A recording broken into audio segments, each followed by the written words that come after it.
News Maharashtra K9 आवाज जनतेचा। कैलासवासी लक्ष्मण गुमान नाईक 5 लाखाची आर्थिक मदत। भडगाव ग्रुप ग्रामपंचायत अंतर्गत दलवाडे येथील रहिवासी नाईक यांच्या कुटुंबाला मदत। गोंडगाव तालुका भडगाव ग्रुप ग्रामपंचायत अंतर्गत दलवाडे येथील रहिवासी लक्ष्मण गुमान नाईक यांचे गेल्या वर्षी ऊसतोड करत असताना अपघाती निधन झालं होतं। त्यांना गोपीनाथ मुंडे ऊसतोड संघटना मार्फत 5 लाखाचे विमा संरक्षण कवच संत तुकाराम महाराज कारखाना पुणे यांच्या वतीनं त्यांच्या आई जिजाबाई नाईक यांना देण्यात आले। या कामी त्यांना गोपीनाथ मुंडे ऊसतोड कामगार संघटना उपाध्यक्ष विश्वजित पाटील राहणार ढोमणे तालुका चाळीसगाव यांचे सहकार्य लाभल्यानं गोंडगाव ग्रामपंचायतच्या वतीनं विश्वजित पाटील यांचा सत्कार दिनांक 7 मे रोजी सकाळी 10 वाजता करण्यात आला।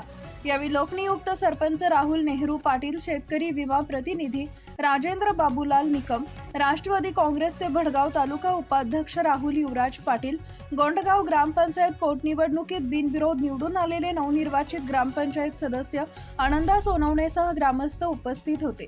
अवघ्या 5 वर्षापूर्वी दिवंगत लक्ष्मण नाईक यांचे वडील गुमान नाईक यांचं देखील ऊसतोड करत असताना निधन झाले होते।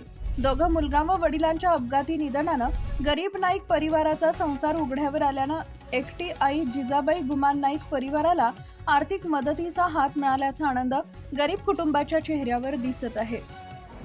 दादा, तुमचा आज गोंडगाव ग्रामपंचायतमध्ये एक छोटासा सत्कार ठेवण्यात आला, काय कारण याला आणि तुम्ही असं काय कार्य केलं की जेणेकरून आम्ही आज ग्रामस्थ तुमचा सत्कार करतो? पहिले मी माझी प्रथम तुम्हाला ओळख करून देतो। मी विश्वजित पाटील, राहणार ढोमणे, ऊसतोड मजूर संघटनेचं गोपीनाथ महामंडळ राज्याचा उपाध्यक्ष।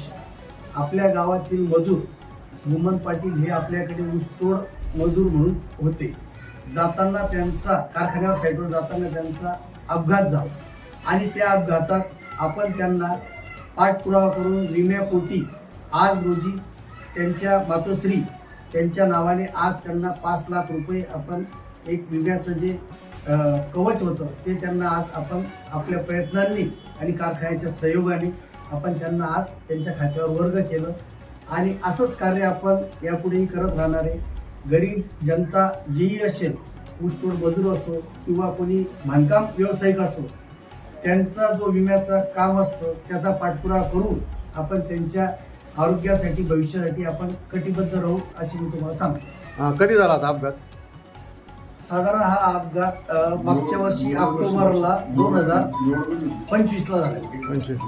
25 साधारणतः 1-1.5 वर्षाचा एक वर्षाचा कालावधी। 1 वर्षाचा कालावधीनंतर तुम्ही हा विमा मंजूर करून आणला। हो, आज कसं का असे ना, तुम्ही एक फुल ना फुलपाकडी म्हणून गरिबाच्या चेहऱ्यावर आज आनंद दिसत आहे। काय वाटतंय दादा तुम्हाला?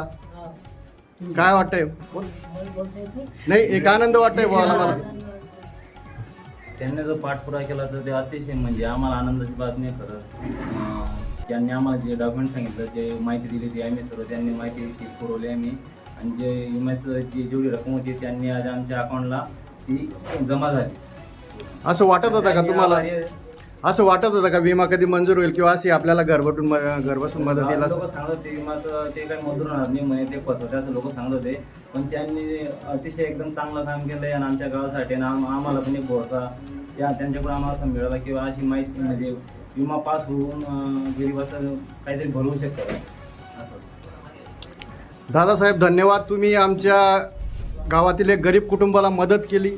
भविष्यात तुमची अशीच मदत मिळो किंवा तुम्हाला अशीच प्रेरणा मिळो, आणि जर महामंडळ संदर्भात किंवा ऊसतोड संदर्भात जर काही काम असलं तर आपल्याशी कॉन्टॅक्ट किंवा मोबाईल नंबर काय सांगता येईल? काय कशी मदत करणार?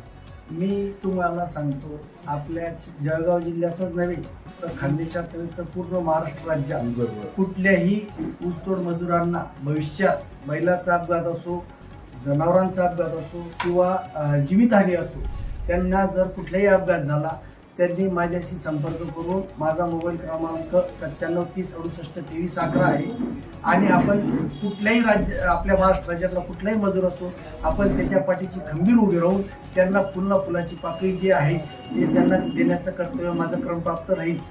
दुसरी गोष्ट सांगतो, ज्यावेळेस हा अपघात झाला त्यावेळेस मला आपल्या गावचे सरपंच राहुल दादा असतील, नाना असतील, या लोकांनी मला अगदी पुरेपूर असं सहकार्य केलं आणि त्यावेळेस मी त्यांचा मनापासून आभार व्यक्त करतो. धन्यवाद. तुमचं कार्य असं चालू राहावं आणि भविष्यात तुम्हाला अशीच सद्गुण्य किंवा व्यवस्थित प्रेरणा मिळो हीच अपेक्षा व्यक्त करतो.